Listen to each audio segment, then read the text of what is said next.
passo para virar o jogo. Ele disse restauração. O caminhão trafegava pela lama ao comando do comboio. Era um motociclista com armadura mutante. O soldado atrás balançava com um tremor. Noah levantou a mão para parar.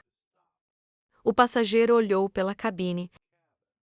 Noah tirou o capacete e expirou. Pagan se aproximou do amigo e perguntou se um tufão realmente passara por aqui. O caminho inteiro estava coberto de árvores caídas. Noah decidiu que isso não foi formado naturalmente. Heidan olhou para as madeiras e disse que isso também não era obra de humanos. E se um mutante fez isso? Então, deve ser maior que um tubarão. Olhou para Redin e perguntou novamente, ao qual ele recebeu a resposta, que o tubarão era um maldito mutante gigante. Ele expirou e decidiu que não valia a pena limpar tudo. Ele perguntou quanto ainda faltava para chegar ao destino. Noah tirou um mapa e disse que restavam cerca de 30 quilômetros. Radan disse que teriam que caminhar dali. Era de dia claro, zumbis estendiam as mãos para as pessoas pela cerca. Pagan, carregando uma grande mochila, olhou para os zumbis presos na cerca. Noah chamou. Um zumbi com a cabeça esmagada estava no celeiro. Radin, sombrio, observou que eram os corpos do casal. Ninguém da fazenda percebeu que estavam lutando contra o zumbi lá fora. A equipe descansava no quintal perto da cerca. Uma vaca mastigava grama despreocupada. E, olhando para as pessoas olhavam para o grande rebanho e dizendo que assim que voltarem, eles comeriam carne de boi e, se obtivessem permissão, eles lidariam com o orador foi pedido para calar a boca e não atormentar a todos com suas ideias. Noah riu e disse que ninguém morreu por causa disso. Entretanto, os soldados se aproximaram de Redin e disseram que terminaram de inspecionar as fronteiras. Muitas casas foram destruídas. Noah agradeceu a Surran e mandou descansar. O cabo, satisfeito, ele sentou-se em um tronco e disse que teria morrido. Se tivesse que mover todas essas vacas, Page olhou para o celeiro destruído. Perguntou se havia uma serra elétrica ali. Ele chamou 2 homens para ajudar com os escombros. Noah estava descansando ao lado do cabo e pediu que fossem cuidadosos para não cortarem as mãos. Pagan retirou repentinamente uma lâmina em sua prótese. Ele sorriu e garantiu que tudo era real e que ele também disparava um laser. De lá, o subordinado de Noé fugiu. Heigan apontou a prótese para eles e pediu que observassem.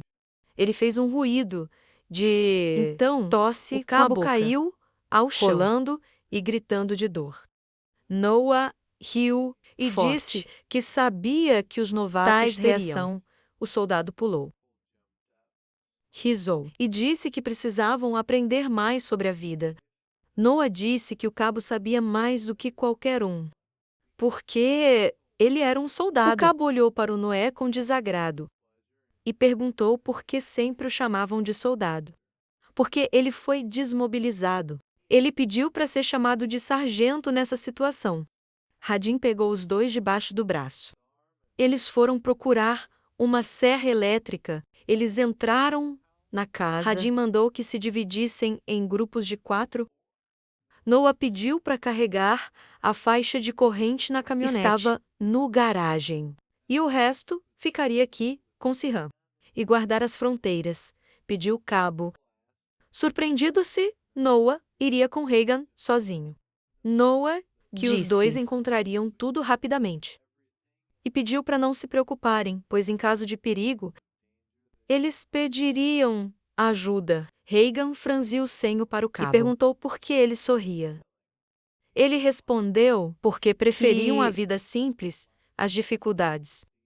A autoridade deles como comandantes crescia.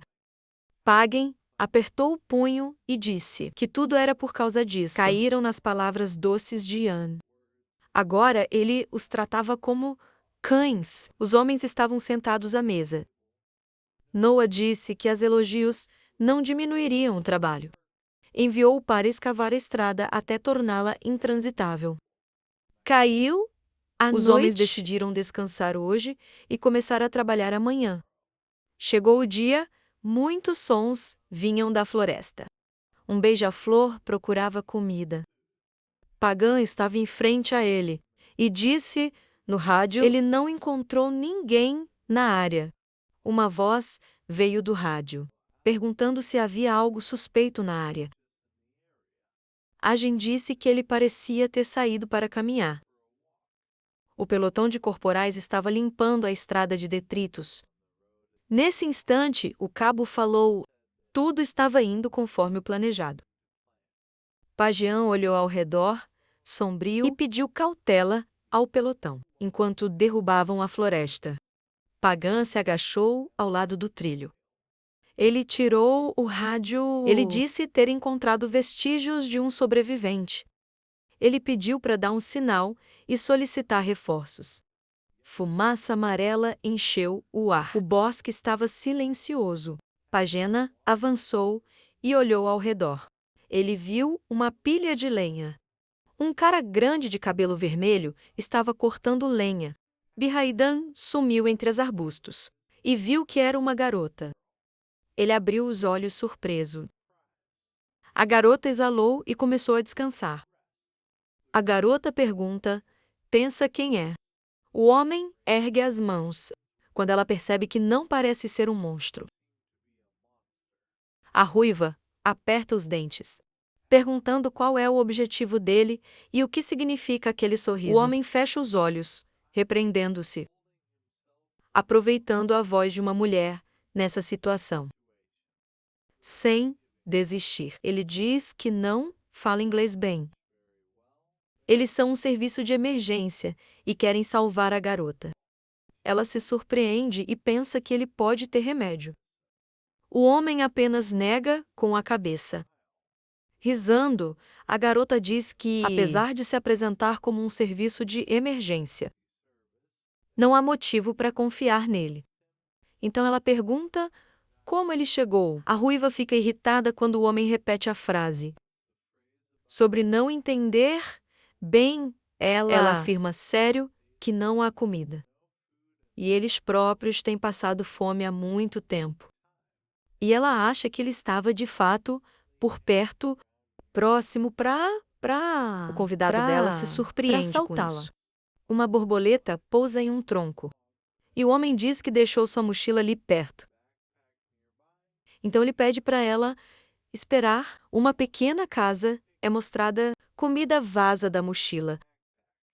A garota surpreende-se, perguntando de onde vieram tantos suprimentos e se eles vão dar tudo para eles. Risando, ela percebe que o hóspede é mesmo No serviço de resgate, ela se apresenta. E então, ela o bombardeia com perguntas. Segurando sua mão, Radin diz seu nome e que é uma arma laser. Depois disso, ele começa a brincar. O homem, constrangido, tosse e oferece-se para ir ao acampamento. Risando, Olivia afirma que sua sinceridade é muito charmosa. Mas ela não pode fazer isso. A mãe dela olha com sobrancelhas erguidas. E descobre-se que ela está doente. Radin percebe que ela enlouqueceu. E uma pergunta sobre se tudo está bem com o capitão.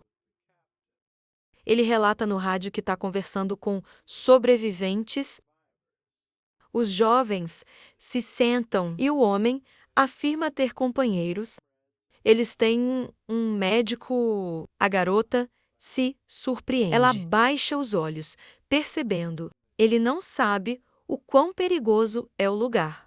E diz que precisa pensar sobre isso e consultar sua mãe. O senhor fecha os olhos, admitindo que não acha que ela está apta a aconselhar ela em seu estado. Ele entrega à garota uma arma em caso de perigo. Aparece uma grande pilha de lenha.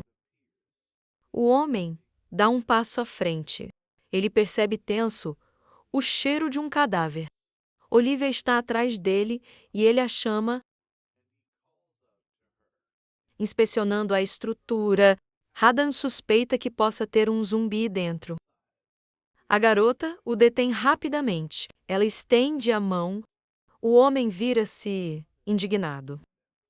Ela franze o senho, mandando-o se afastar. Sons de gritos vêm da estrutura, e na verdade é o pai de Olivia, quem simplesmente perdeu a consciência. Intensamente, ele diz que o pai dela já morreu. Nisso, ela aperta os dentes. O homem, ameaçado, franze o rosto, percebendo a necessidade de criar um ambiente adequado para a conversa.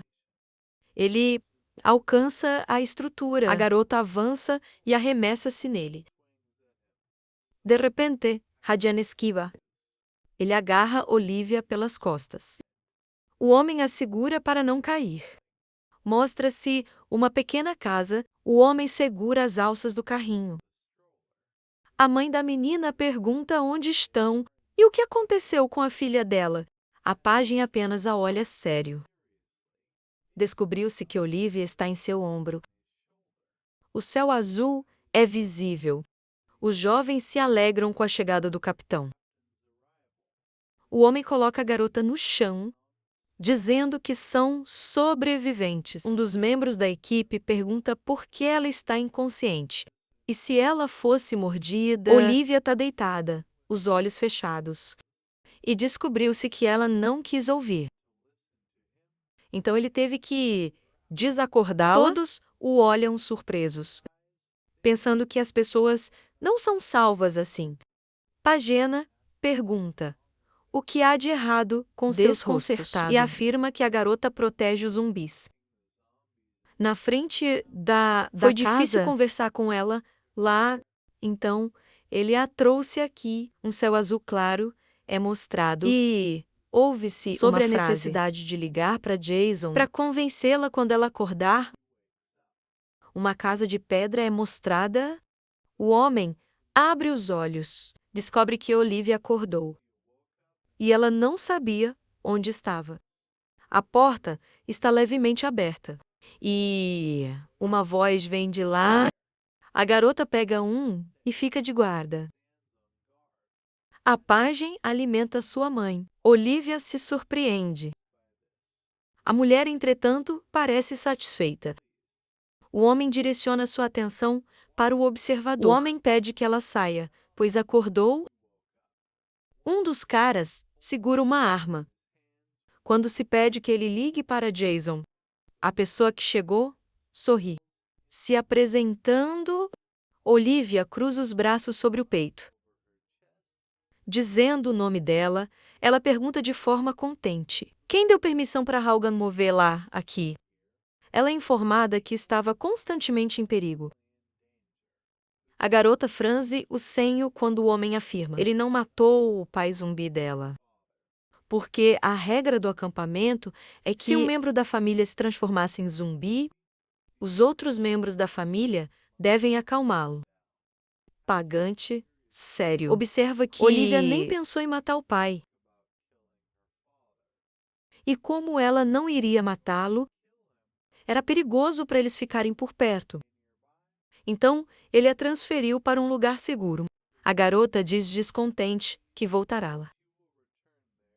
Ela não precisa de esmolas e eles não morrerão de fome. O homem franzindo afirma que não há cura. Um laboratório é mostrado e dizem que eles também têm profissionais. Pesquisadores dos Estados Unidos da América, eles acreditam que zumbis não são um vírus. Um diagrama do corpo humano é visto. Dizem que todos eles já estão mortos. Olivia ainda tem os braços cruzados. E ela é instruída a deixar ir os arrependimentos sobre os mortos e viva a própria vida. Isso é o que o pai dela queria. A mãe dela aparece e a garota é instigada a pensar nela. Porque ela deve protegê-la. Olivia só franze o senho. Hagan vira-se, afirmando que não vai forçá-la. Em 2 horas, voltam ao acampamento. E ela não precisa pensar muito. Ele vira-se ao ser questionado sobre o motivo de ter ajudado. Envergonhado, o homem diz: "É porque a garota é forte e bonita. E terá boa influência no acampamento." Olivia desviou o olhar, constrangida. Aparece um cara que está machucando vacas. Um dos grupos, sorrindo, pergunta se a garota está acordada. Ele coloca as mãos nos quadris, duvidando se ela vai com eles, se Redin realmente fez o certo. Promovendo tudo, as vacas aparecem novamente.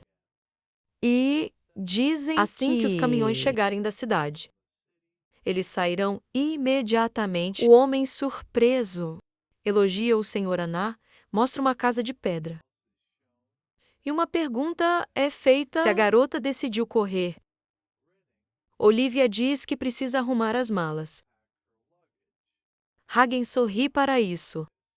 A natureza é mostrada e o homem oferece-se para ir com ela. Vacas são transportadas em carros. Um céu azul é visível. Uma cidade destruída é mostrada. Carros circulam entre as ruínas. A garota olha ao redor com interesse. Ela vê uma casa quebrada com um sinal enferrujado. Os carros param. A vaca se lambuza. E, na verdade, há mais deles. E as pessoas terão que fazer 2 ou 3 viagens. Ian se aproxima feliz ao ver os sobreviventes. Olivia e sua mãe aparecem. E relata-se que eles só sabem inglês. Eles se apresentam e apertam as mãos. O jovem olha para baixo, notando as calosidades nas mãos da garota. E conclui que ela é uma guerreira experiente.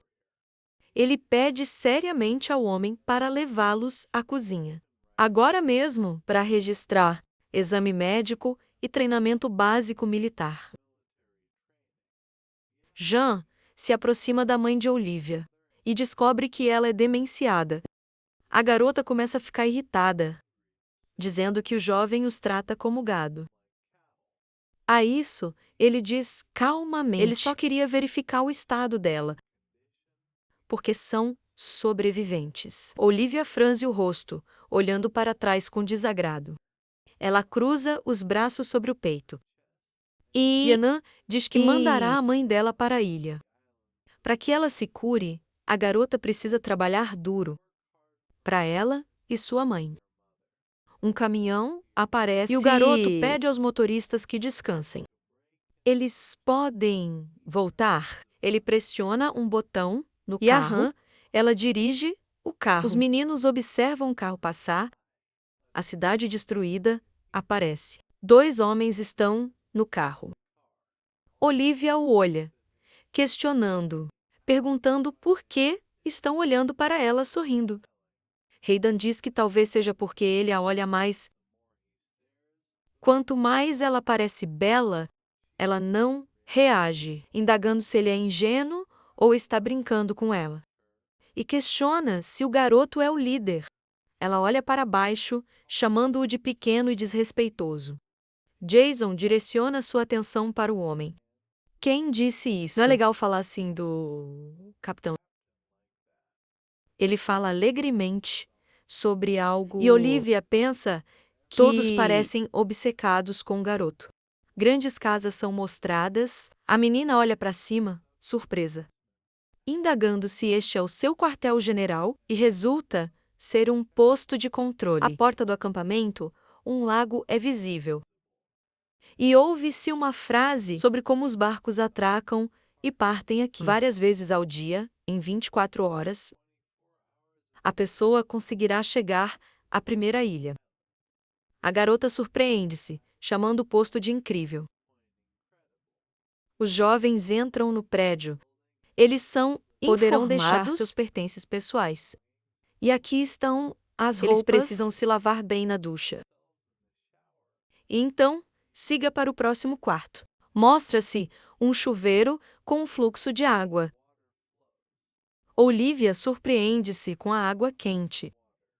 Ela está sentada Na mesa, relata-se que há treinamento militar.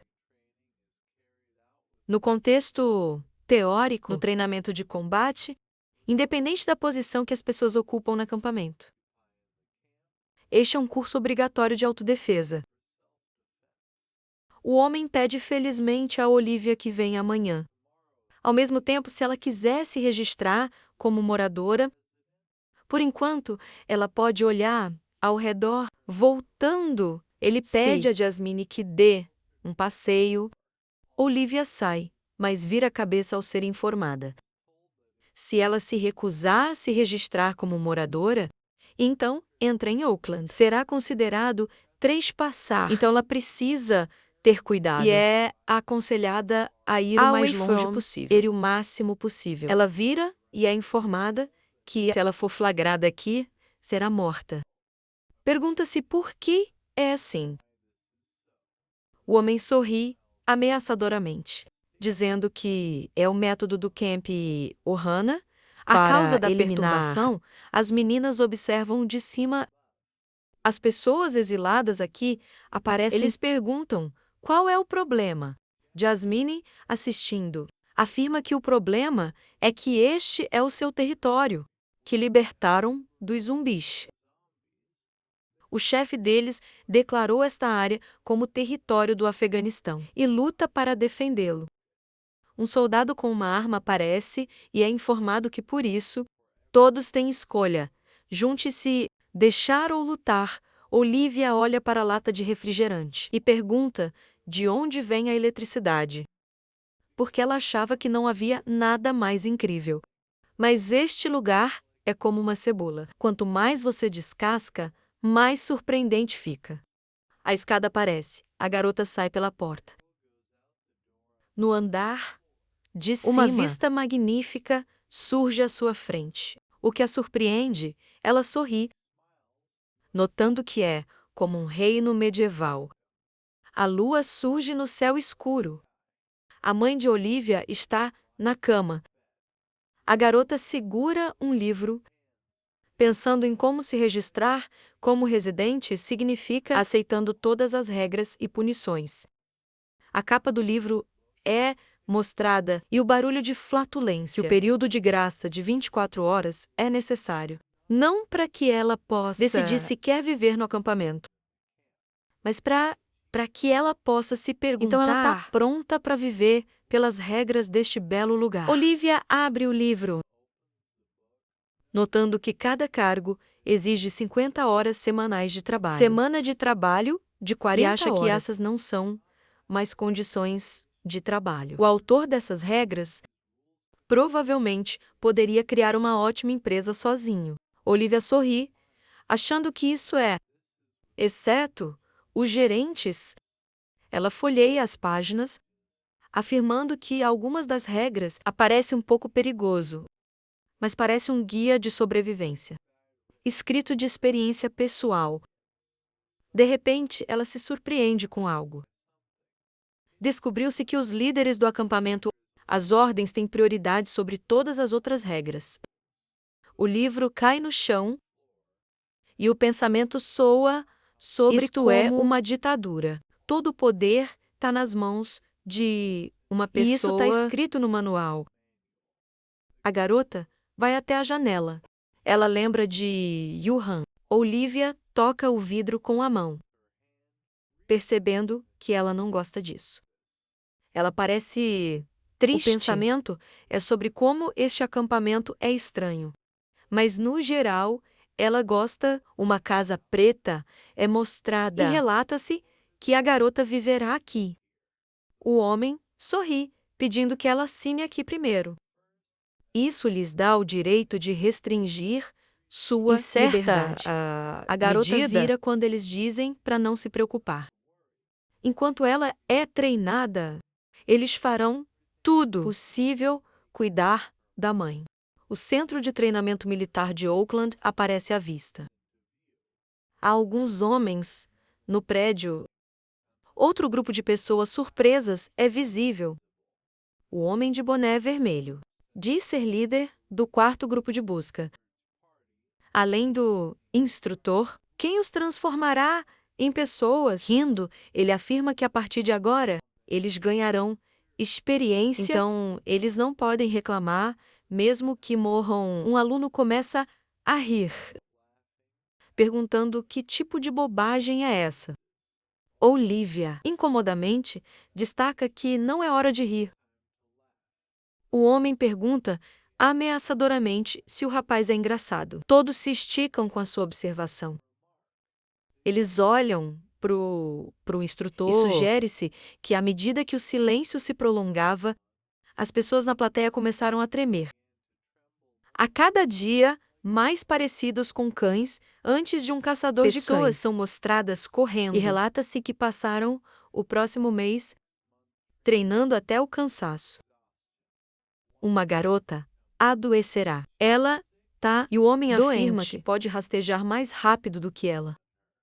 Ela limpa o rosto e é questionada se ela acha que os zumbis não a atacarão. Por ser mulher, o instrutor vira-se irritado. Ele informa que ela deve correr 30 voltas. E se ela desistir, ele a fará raspar a cabeça. Ele começa a gritar com os meninos, declarando que, se não correrem bem agora, ele arrancará seus genitais com as mãos nuas. Risando, o homem pergunta se Olivia é a primeira. Ela respira pesadamente e é chamada de forte. Elogiável. O instrutor observa os alunos. E ele diz para ela continuar e saber que, se esses idiotas a incomodarem, ela só precisa jogá-los para os zumbis. O céu azul aparece e o homem anuncia os últimos 300 voltas para todos vomitarem. Ele soca um cara, ele cai. O instrutor aponta uma arma para ele, indagando se ele quer parar e se ele sabe o que assinou no documento. O homem ameaçadoramente afirma que, quando começam a treinar, há apenas 2 opções para eles saírem. Ou eles matam, ou então ele pergunta se o cara escolhe a segunda opção. O homem ruivo treme. Ao responder não, todos ficam chocados. O céu escuro e estrelado é visível. Os alunos dormem, ouvindo-se alguns sons. Olivia olha para o teto, acreditando que não consegue dormir por causa das dores nos músculos e que ela preferia morrer. Ela lembra da briga com o cara, percebendo que era apenas o começo. A última sessão de treinamento foi insuportável. Tratando-o, parecia que já estavam no inferno. 3 meses se passam, o instrutor sorri, dizendo que os rostos dos alunos estão adequados agora. Os caras parecem exaustos. O homem cruza os braços sobre o peito, informando que a última fase do treinamento é um combate real. Eles planejam limpar áreas específicas de Oakland. Se forem bem-sucedidos, poderão viver lá. Todos devem estar alerta e não morrerem em vão. Edifícios surgem e gritos de concordância são ouvidos. Muitos carros são vistos. O homem segura uma arma, dizendo aos novatos para não voltarem aos seus camaradas. Se forem mordidos por zumbis, os alunos o ouviram. Ele informa que, se forem mordidos, eles precisam, com a ideia de terem que levar outra criatura com eles para o além-túmulo. Casas surgem e gritos de preparo são ouvidos. Vê-se uma multidão de zumbis sendo alvejada. Olivia se preocupa e pensa. Ela esperou muito tempo por essa prática. E agora ela treme, pensando que vai morrer, imersa no fedor desses zumbis. O soldado vira, informando a garota que é a líder dos recém-chegados. Ela deve garantir o acesso deles. Ela começa a abrir caminho. Os zumbis de que falavam aparecem. Olivia olha para cima ao ser avisada. Um monstro voa em sua direção. Ela cai ao chão com ele.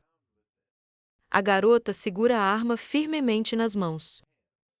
Ela corta a cabeça do zumbi, Sangue jorra e Olivia percebe. Ela nunca enfrentou um oponente tão fraco. Em combate corpo a corpo, ela mata habilmente os monstros. Uma explosão forte é vista. O homem presta atenção ao rádio, o qual transmite uma ordem para recuar e descansar. Corpos estão no chão e elogios são ouvidos. Soldados e seus carros são mostrados. Arame farpado é mostrado. O cozinheiro bate no prato, sinalizando para as equipes irem buscar a comida. Olivia tem a cara suja e admite. Ela pensou que a bandeja estaria coberta de sangue. O comandante sorri quando ela percebe que suas roupas estão limpas, apesar do número de zumbis que ele matou, e diz a ela que quando há muito sangue, um homem cansa-se rápido de lavar. Os soldados formam fila para comer, e o homem afirma que a garota eventualmente sair da batalha como ele limpo e observa. Todos os líderes de esquadrão estão vestindo roupas limpas. Olivia observa com interesse, perguntando quantos zumbis eles mataram. Sentir-se tão confiante, ela nem consegue imaginar. A bandeja de comida ela é mostrada e uma pergunta é feita sobre o relacionamento de Olivia com Redin. O comandante lembra de sempre vir olhar. Ela pega uma colher, dizendo que ainda não há nada entre eles. O homem come, esperando que ela se apegue a Reagan. Olivia percebe que ele é legal, mas muito envolvido nas histórias de amor alheias. O rádio anuncia a aparição de muitos zumbis. Apareceram no noroeste. O instrutor está indignado por querer comer. Mostra-se uma bandeja com comida tremendo. A sopa salpica e ouve-se uma frase sobre um mutante. O punho de ferro, o homem franze o senho, indagando se ele realmente existe. Uma multidão de monstros é mostrada e ele informa ao time que eles compartilharam com ele sobre este mutante. Informações sobre ele foram encontradas nos registros. Ele é conhecido como Iron Fist. As criaturas são mostradas novamente. Indignação é ouvida sobre o mutante, trabalhando com outros mutantes. E, sério, diz que não tem certeza se realmente existe. Pelo que consta nos registros, ele é. Mas ninguém o viu. O Iron Fist dizem que talvez ele não exista. Mas o homem questiona como detê-lo se ele existir. O monstro assustador rugiu. Uma multidão de criaturas malignas é retratada. Dizem que eles se aproximam. Todos rugem ferozmente. E os soldados são informados por rádio. Enviar pedido de ajuda ao acampamento. As pessoas se preparam e o instrutor diz: todos os pelotões, preparem-se para a batalha. Todos os comandantes, à vanguarda. Os novatos, para trás. Um soldado começa a disparar. O monstro fica ainda mais bravo. O cara o olha surpreso. Uma nuvem de poeira é visível pela destruição. Atrás do tanque, o instrutor diz: os jovens enfrentam os zumbis comuns.